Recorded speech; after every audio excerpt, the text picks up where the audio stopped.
নিরপরাধীরা নিশ্চিন্ত থাকলেও অপরাধীদের কোনো ছাড় দেয়া হবে না বলে মন্তব্য করেছেন নবনিযুক্ত চিফ প্রসিকিউটর আমিনুল ইসলাম।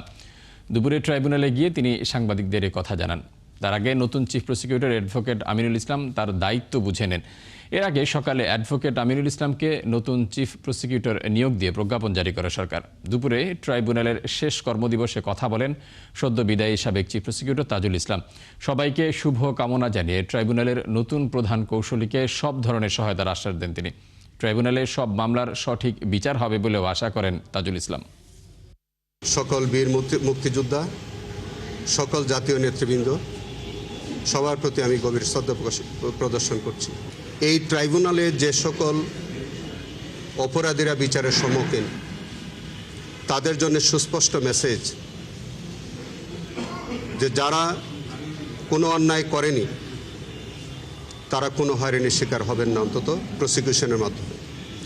কিন্তু যারা প্রকৃত অপরাধী তাদের প্রতি প্রসিকিউশনের পক্ষ থেকে একটা ক্লিয়ার মেসেজ আমি দিতে চাই যে যারা অপরাধী তাদের প্রাপ্য সাজা তারা পেতে হবে। আমি নতুন চিফ প্রসিকিউটরকে স্বাগতম জানাই। তার প্রতি আমার শুভেচ্ছা থাকবে তিনি যাতে আমাদের যে রেখে যাওয়া যে অসমাপ্ত দায়িত্ব সেটা পালনে তিনি সফল হন। বাংলাদেশের যে গণমানুষ যারা জুলাই আগস্টে রক্ত দিয়েছিলেন, জীবন দিয়েছিলেন, অঙ্গহানির শিকার হয়েছিলেন, তাদের যে চলমান বিচার প্রক্রিয়া আছে, আমি আশা করি নতুন চিফ প্রসিকিউটরের নেতৃত্বে এই ট্রাইব্যুনালে সেই বিচার প্রক্রিয়া অব্যাহতভাবে সুন্দরভাবে পরিচালিত হবে।